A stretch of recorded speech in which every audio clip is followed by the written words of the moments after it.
All right, episode 4, boys. Yes. Podcast. It's been fun so far. Yeah. I think so. I feel like part of the band now. Yeah, I think you should be part of the band. Well, we might get onto my vocals at some point, which is terrifying. We will. Please That's a story we should talk about. It's fun. Today's episode, let's talk about the album. Let's talk music. Bringing Gareth on board because we want him to guide us through it. Get his perspective on things. Yeah, let's dig deep. Yeah. I mean, this is kind of special episode because Gareth is actually the host of it. Yeah. So if there's some mistake or something, blame it on him. Yeah. Well, having you grilled me last time, so the joy of grilling you this time is fantastic. Lovely. Well, cheers to that. Yeah.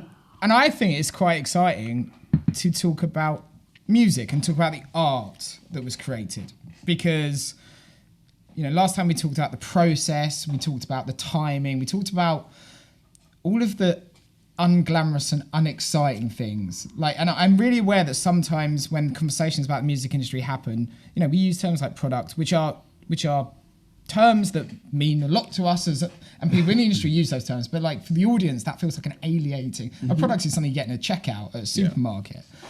But I want to talk about the product that you guys have created. Yeah. And it's an incredibly special product and a special album for me, having been on that journey with you. Thank you. The title of it. Should we start there? That's a good point. Yeah.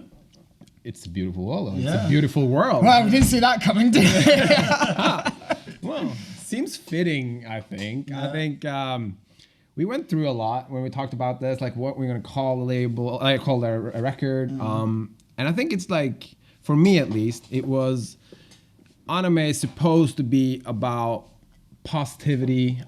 It's supposed to be fun. That's been one of our mottos going into it. Keyword is supposed to be fun. And we also wanted to bring some positivity into the world. And I think some of these records really reference that. So for me, that was my sort of argument towards it and thinking. I feel the same way. I also feel like, there's quite many lyrics on the album that goes into depth, and it's not just positive feelings, but there's a beauty in that as well. Despite what goes around the world and so far, there's still far more beauty, and sometimes we are constantly exposed to the worst things, but if you just close your phone and go out, you will see a completely different world than what is portrayed to you all day long. Yeah, I agree. And I think it's also an eye-opener for us when we started working with Anjunabeats as well. And the community here, we feel that on stage and on the festivals and all the Anjuna shows, there's sort of a little bit of an escape, but it's just giving that break and seeing some positives and seeing that there is actually beauty in this sort of hell that we sort of portrayed sometimes. And I mean, what is the escape? Yeah. Because I feel like the escape is the core of my entire being. Yeah. So is that my escape, or is it the other way? What is real? Yeah. And what I do know is that when I'm surrounded with a lot of people in a great place with a great vibe, then I feel that's more real than what I'm being exposed to somewhere else. Yeah, amen. And the album is different to everything that has come before it. This is an album full of songs. Yes. Why songs? Why not kind of the darker club music that you've had on your journey over the last year and a half? I think for me at least, it's first and foremost a songwriter. I want to do that. I want to write a song that has meaning towards it, not taking away that a club record can have a meaning or a big drop or whatever it is. It has its place and purpose, but there's so much more to it. And I think going through the journey with Marcus, and we always talked about these emotions we wanted to portray, like the songs we want to write. and how these two things sort of interconnect, how our personalities connect, our strengths and weaknesses, how they come together. So that's, for me, was very important. Yeah, it's also that we kind of wanted to challenge ourselves.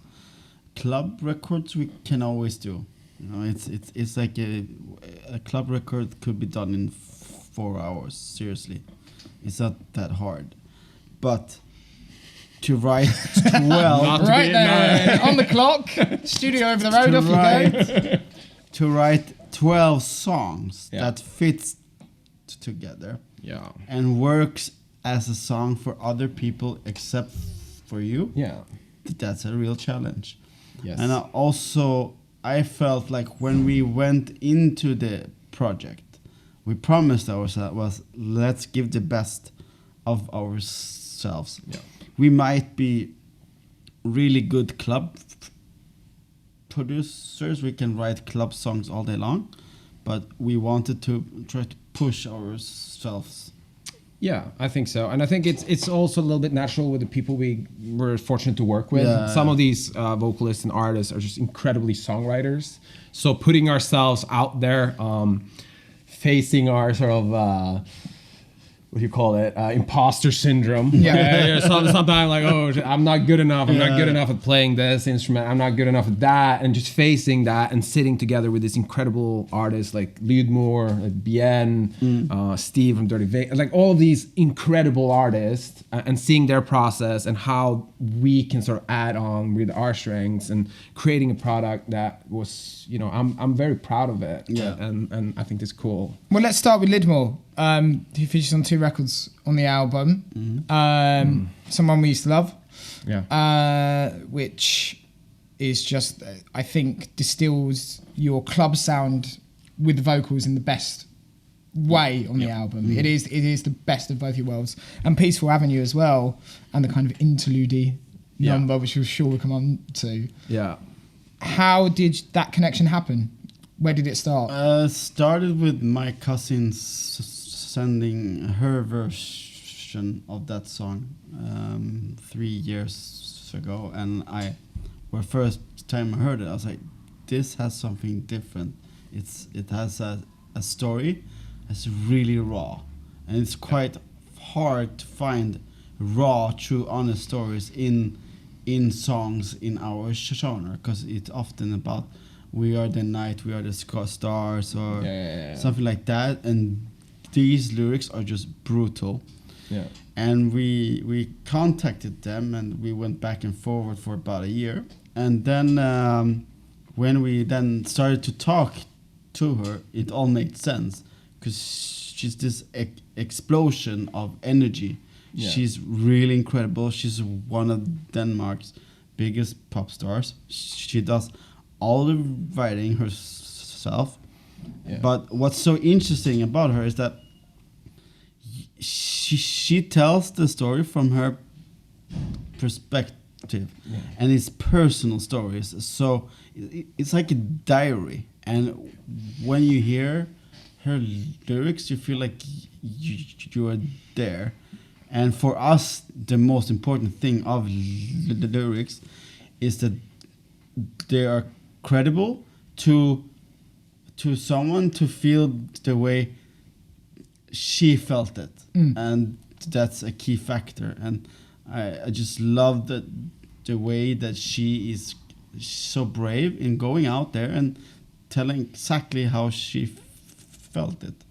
She is really like a force of nature. So when you talk to her, like you meet her, she is every bit of energy that record has. She is that in everything she does and everything she talks, how she feels, how she has like this incredible talent of saying what we think.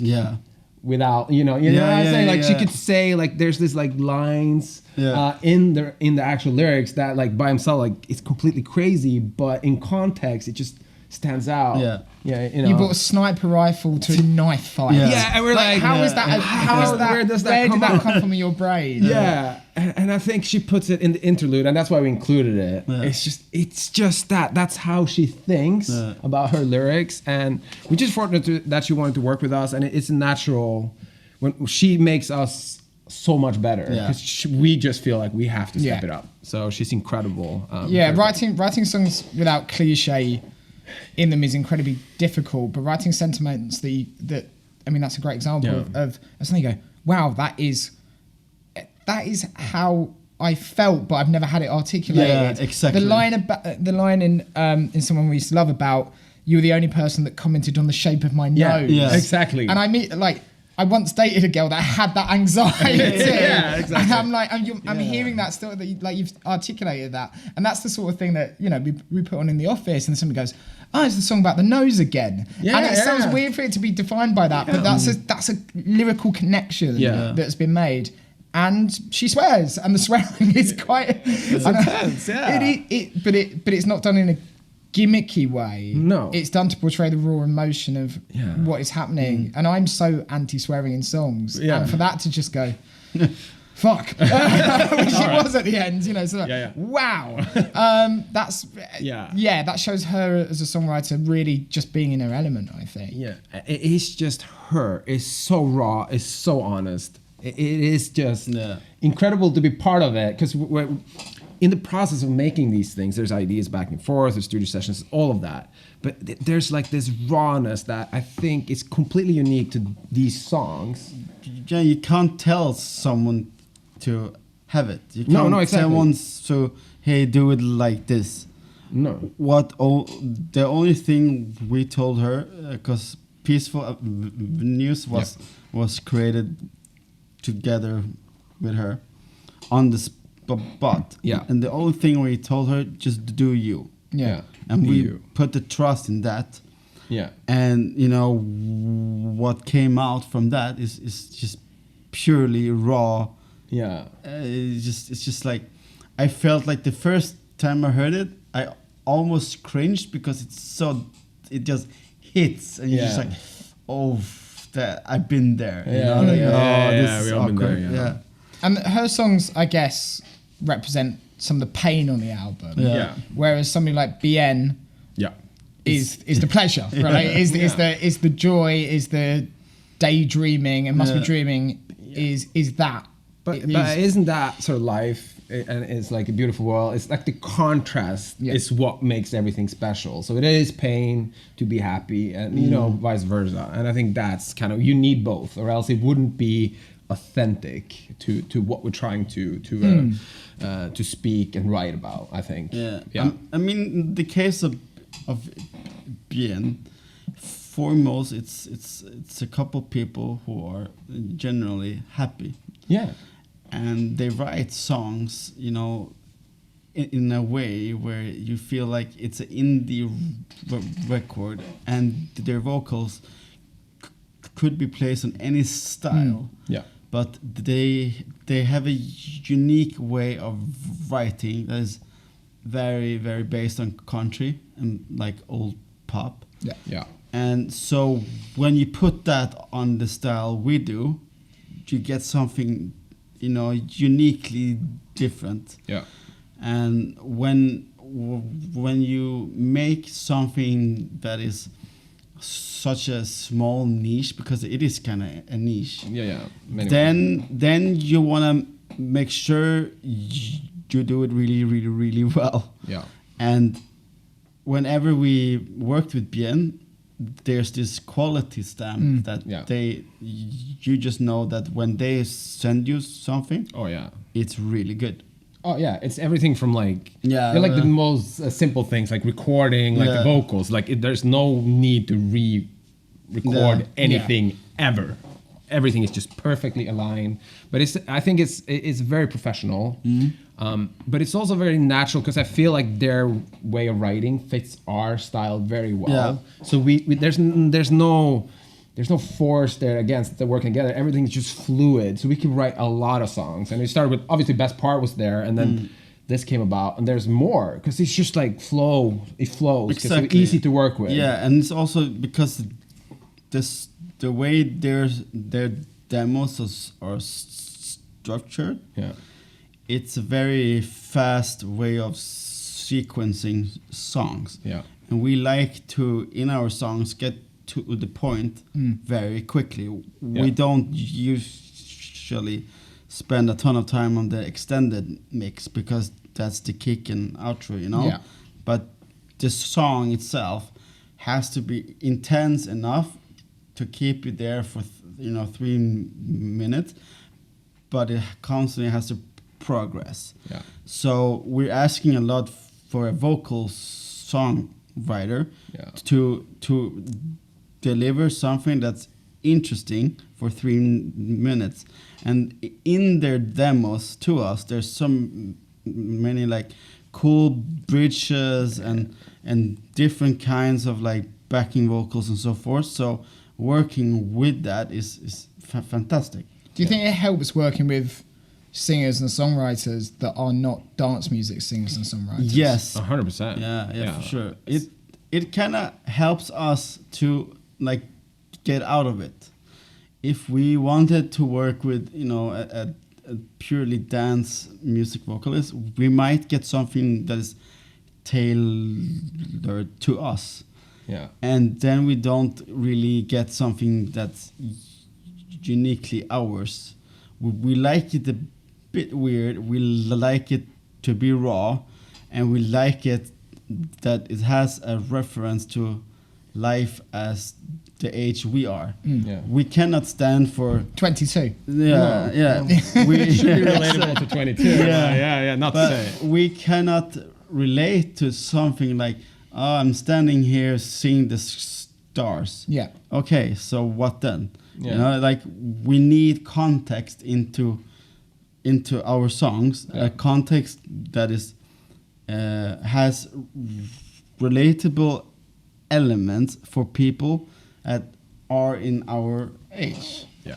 Yeah, that too. I think it's also very helpful because it pushes you to think differently, and you have to be a little bit more careful some way. And that like it pushes us. I think it's a huge advantage when we do the club records because there's like this element that we kind of never would have thought about that we could incorporate into more of a dance or a very harder club record. So I think it helps us a lot, and they're amazing to work with. And I guess the flip side of that is Steve Smith, who is the singer, production and vocals and songwriter of Dirty Vegas, probably one of the definitive dance bands of the noughties, I guess. The definitive dance band. I mean, I would kind of say, Chemical Brothers. Dirty Vegas was always cooler in my book. I think so, yeah. Days Gone By is just Mega. And it mega in the sense that there hasn't really been a better rework of it than the original version that came out 20 years ago, and I'd still play that now. But Steve is, from a dance music background, but also an incredibly gifted musician and band member as well. Yeah. How did that story start? Well, I know Steve a bit. I mean, Days Go By is my top 2 all-time favorite records ever. It's just one of those records that speaks with me. I still play it every week. I love it to bits. There's something special about it. I worked with Steve, 10 years ago. We made a record, me and Sultan and Ned got to do a record with him. And that was like a dream come true for me to work with Steve Smith of Dirty Vegas. It was like, won a Grammy and dance music, all that. It was a big thing. And we just like stayed in touch.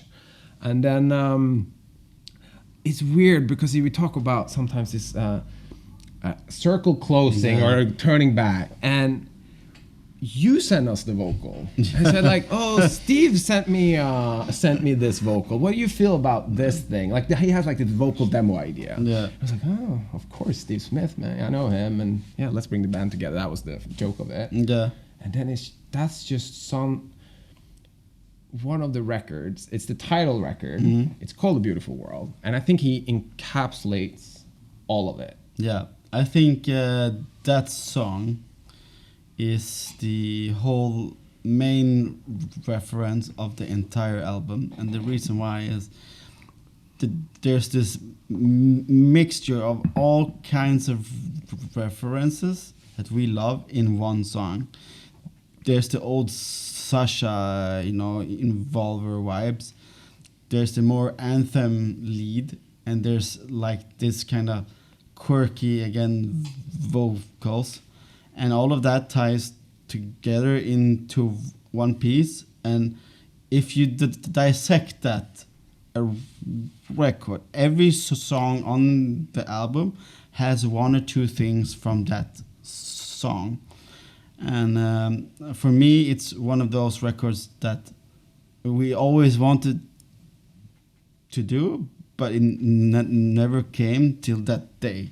Yeah. And the first time we played it out, we were kind of nervous. We're like, well, it's not really a dance record, You always question yourself. Yeah.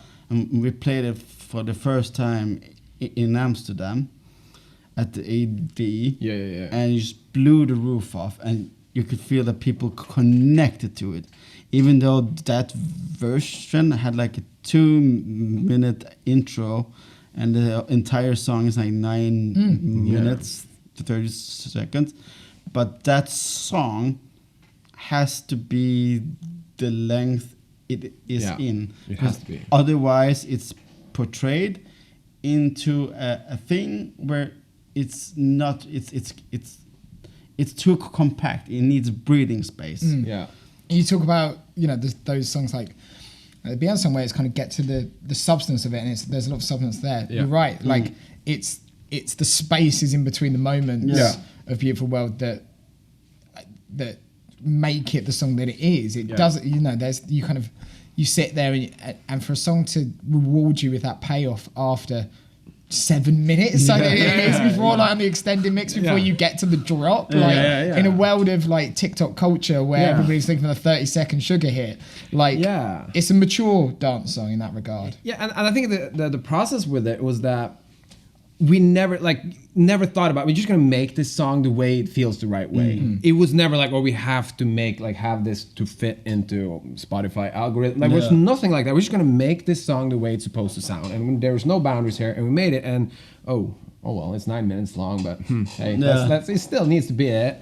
And we were very unsure because before we played it, we were like, we probably need to cut it down. We can't have this 9 minute long record on it. We have to do something. And we're like, hey, let's play it, see what happens. We played it, and it was just like this built up energy, and it just built, and then it built, and it just released it. Yeah. It was like, we can't cut away that without losing the release of it. Yeah. So, it's a special record. I think it sums up both you and me and where we come from. Exactly. And all our influences in one song. Yeah. And we talked about working with musicians. Yeah. What about working with other producers? Because Antoine's on this album. Yeah. For those who don't know, Antoine, brother of Steve Angelo, kind of always has been side by side with him over his journey, and kind of development of Size Records. What's your story with him? Where does that start? Well, that song is like a 3-year-old journey, more or less. It started with I was up in Stockholm together with Antoine Philip, and I heard the song. Thought, well, that's a cool idea, and Antoine was like, well, that's a demo that me and Steve worked on. So at that time, it was a Steve Angelo record, but at also that point, the Swedish House Mafia was like brewing something. So Steve, IKEA partnerships. IKEA. You're working chipping away there. So we couldn't, release it at that point, and then some year after I found the demo again. I was like, man, this is a nice record, but I want to take it into different atmosphere. Yeah. And we kind of recreated the whole song. The song also has one of the most strange instruments we ever worked with. Yeah. It's a key harp. and we found a girl that is a specialist in key harping. Yeah. How? There's a very few people. Yeah. There's actually a very few people that can play key harp. Yeah. And it's also even stranger because the key harp doesn't have one of the notes in the melody. It doesn't exist on key harp. No. So we had to like kind of glue things together. Yeah. And then Mike Shiver, which is one of my old friends, he heard this demo song. I was like, I want to write something to this. So he started to write on it, and then the vocal came, and it all kind of came together. I remember we played the first time in New York or Docklands or New York. Yeah, something like that. And there was a couple of people texting us in the crowd. What's this? Yeah. And I think the melody of the song is very like almost like a tribute to all the breaks up melodies. Yeah. It's kind of weird, awkward kind of change going on, but it still feels good, you know? Yeah, and it adds to the joy of it that it's recorded on a real nyckelharpa. It's just like one of these old Scandinavian kind of instruments that gives a little bit weird heritage reference point, but we thought it was fun. Yeah, we wanted that song to sound like Scandinavian. Yeah, like a Scandinavian summer. Exactly. A little bit quirky and strange, but... What do you, with sound design, where do you put importance to you? Is it important for you to have real instruments in there? Is it important to kind of make interesting noises through a computer? You know, where do you find the most inspiration when you're writing music? Are you, let's pick up this synth and plug it in and let's see what happens to it? Or is it just got to try ideas? I think this is like strengths and weaknesses from both sides. I think Marcus is very much... You're very good professor shit that I don't understand anything about, and cables and Moogs. And I love doing it, but I don't understand much about it. And Marcus, I don't know if you understand it either, but you find some weird fascination with it. Yeah. I'm probably leaning a little bit more to real instruments as a songwriter, but I think it's the combination of things. It's the interesting fact that we can take a real old instrument and put it on something digital. That's what makes it interesting. Yeah, and I also think that with all the tools available at this time, with all the really amazing synthesizers out there, you are able to make your synth come alive with all of these small articulations. Yeah. Something at the Moog synth can sound like a real, something that breathes. Yeah.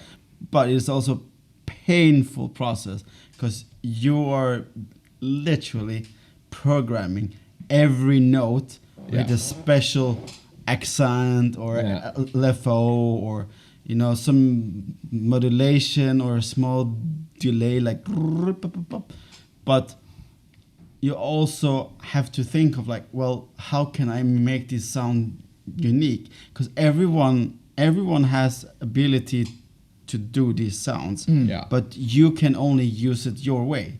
Yeah. So I always gone like all into making our own sounds. Yeah. But I find the joy of getting something from Thomas was like, hold on, I would never choose that sound, but that's actually kind of cool. Yeah. And that combo, that really works. Yeah, and I think it's really important to notice that a good song can be played on any instrument. If you can play it on piano and sing it, it will sound good. And then you can take that and you can make that into a digital, you can make that anything. It's a good song structure in the bottom. That's what matters. Sax guy. Yes. That's what we know you're at. If the song sounds good on a saxophone, it sounds good everywhere. Hell yeah. That's the point. Amen. Yeah. And I guess the flip side to these things we've been talking about are there are some instrumental breathing spaces. There are some interlude bits. They are records in their own right. Yeah. Where did you see the importance of those, and how did something like Bermondsey Bender come around, which is, I guess, another homage to kind of 90s dance culture? Yeah, or to start with that, I mean, we went here. We're obviously in Bermondsey. We are in Bermondsey, yeah.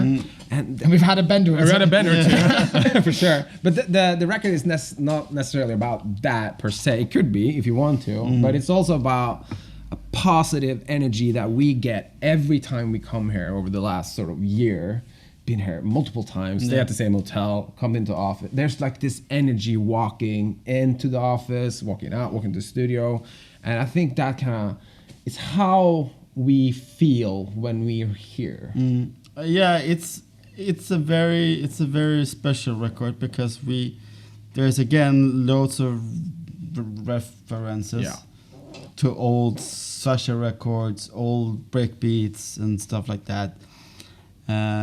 But again, we're not trying to recreate something. We're trying to make something new out of it. Yeah. Coming to London, for us growing up in Scandinavia, we grow up with Radio 1 as a number one culture place where we heard all of these things first. I mean, the first thing you did on the weekends was to download, the new sets from Pitang, Josh Jules, because this was nothing else. Yeah.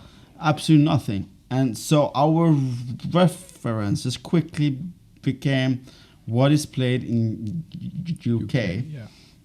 And then when we started to develop as an audience, we were exposed to guys like John Dequid and Sasha and so forth. And I think that's like a core reference into what we do without trying to copy it. Yeah. And I very much feel like Bermondsey Bender is a homage to whatever is the energy of the space right here. Yeah, and it is the most UK sounding record. Yeah, it is.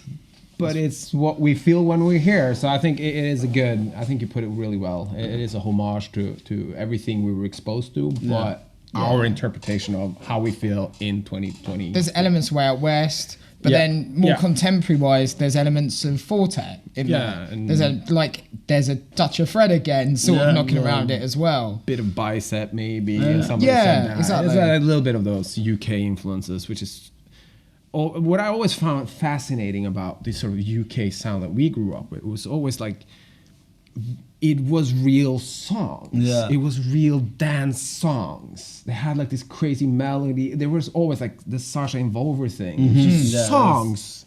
It could be rock songs. It could be like whatever. And he just made that into a format that we could relate to. Yeah. And that's what we wanted to sort of pay a little bit tribute to, maybe. Yeah. And I guess if that's the UK one, would you say Fiji is the Dutch one in the sense that it's got a touch of classic trance nostalgia to it? I think Fiji is more like one of those happy summer songs. Yeah. That you're on the beach and you feel like, well, I need a good vibe. Yeah. And that's Fiji. It's also a really old reference to Papua New Guinea, Future Sound London. Yeah. That's one of the only breakbeat records that is a public class for sure. Yeah. Everyone who's been in dance music for a couple of years has heard that once or twice somewhere. And like we just wanted to do our own style of that one. Yeah.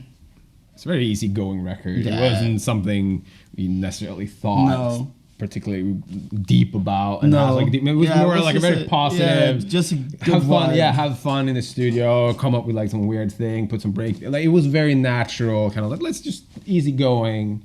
I think that's it. What's your or both of your favourite songs on the album? You have to choose from your children. My favorite child. All of them. The one that does the best. The hits. That's my favorite. The one that paid the bills. Yeah. No, I have to say Beautiful World. I have to say it is, for me, it's the full circle. It's the working with one of your childhood heroes, in Steve. It is everything we are, I think. For me, it's impossible to choose, but I think I really like Peaceful Avenues because the sounds in there and the way it's written is everything we are. Yeah. But it doesn't sound like all of the other records on the album, and you can't really figure out why. But it's just like it's on its own. It's dancing in like its own space. Yeah. But it's probably one of the first adult records. Oh, you know what I just thought about? Beautiful World is everything we were when we started this. Yeah, that's true. And Peaceful Avenue is everything we have become in the process. Yeah. I think that's very well said. Yeah, that's it. It feels like, we are here now. Yeah. And we can do songs like we can make something like that. Yeah. And that's pretty crazy. I remember when we finished it, we were like, wow, that's This is a song. that's something we always wanted to do. Yeah. Did just happen. It's kind of scary. You're like, ooh, okay, what do I do after this? I don't know. Thankfully, it was one of the last. Yeah. What do you think that is? What's next? I mean, Peaceful Avenues is it's the last record on the album for a number of reasons. Yeah. I think it feels like the last record. It feels like the encore. Yeah. And like you say, it feels like you've reached that kind of critical mass of what you're trying to create. Yeah. Does that then inform what comes next in the story, or do you not even think about that? No, I think there's much. There's even deeper level of this coming. I think this album is a really good collection of songs that is kind of mixed in sounds, and we haven't really gone super nerdy or in depth into any field. No. And I think on the next album you will probably hear even more of us. Yeah. And we will probably also dare a little bit more, because it's also a scary process when you try something really new. Yeah. And for the first album you kind of like this sound might be too weird, but then on album 2 you might say, well, I don't give a shit, this and that but see, And then I come in, and then I'm like, come on. But I think that if I can look into the future, I think album 2 will be the same kind of references, but different. Yeah, I think it's important to acknowledge that this is the first album we've done together. Yeah. We've made records together for 15 years and so forth, but we never sat down, we're going to write an album together. So I think there's been a lot of learning and figuring things out and figuring like who we are together, because we're very comfortable by ourselves. I'm very comfortable in my skin, and you are as well. And then, but aname, are we, what is this going to be? And we're very clear about it, but it kind of evolves. So I think for me, next album, I think you put it right. I think Peaceful Avenue kind of puts us in the right direction of what this can be, for sure. And I guess the final question, what do you want out of this? What would be... That's impossible. And you're going to say money, aren't you? But what would you feel... I don't say what would you feel would be the best fan response on this, but what do you hope? What would send you to bed one night smiling after this process happens, the album comes out? you know, the shows around that, which are happening. There's an album show in London that is going to happen next month. What will feel like an achievement, success? Always doing the thing, releasing the thing in its own right. The actual moment of success for you guys. Ooh, yes, I think I can see you smiling. Madison Square Garden. Madison Square Garden. No, of course, everybody, we have huge ambitions and hopes and dreams of playing many of these massive venues. But then again, we played a lot of them already, so we want more. Of course, that's important. But I'm just really proud that we managed to deliver this product. Because that's what it is. It's a product that represents us, and I think we're proud of the fact that we made 12 really good songs that we feel really good about. So if we can continue that and people will discover it and get the feel and, you know, like Peaceful Avenues, get those reactions that we get from Beautiful World playing that the first time, getting the reactions that they heard Peaceful Avenues that related to this and that. That would make me very happy, and that would be successful, and then we could just go from there. It's hard to say everything else. Yeah, it's a very tough question because there is two sides of this. Yeah, we are happy that people can hear it and listen to it. We're happy to do this, you know, with you guys and you and Neil and, you know, everyone involved in this thing. And we are just happy to be here. At the same time, the ambition is sky high, but with a kind of humbleness. It's not that we are going to bed thinking about, I want to be a superstar. No, we just want people to be exposed to music we like. Yeah. And we've always been very particular with what we play live and how we play it and how we do things. And that particular way has always been, I felt, misunderstood, that either we are too picky or too like hardcore in our way of thinking. And finally, we've been granted this space where we can just be ourselves. Yeah. And this album is the trigger point for that. But I think in 10 years' time, there's many more avenues coming from the same source, and that is the source of being yourself in a creative space. I think that would, if this gives us the platform or continues to give us the platform to continue to be ourselves and do this and explore this, that would be hugely successful for me. Yeah.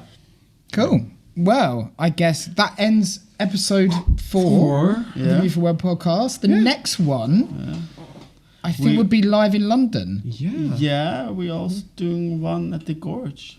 One at the Gorge as well. Yes. There you go. Yeah. Let's do it in Gorge. So I guess everybody can find you on Instagram, Twitter, Facebook. Everything. We're all over the place. And they can follow me. No, don't do that. Please do. Lovely. And we'll see you for episode 5. Yeah, and thank you for being a great host. Oh, my pleasure. Thank you for having me. Yeah, Lovely. never again. All right. Ciao. Ciao.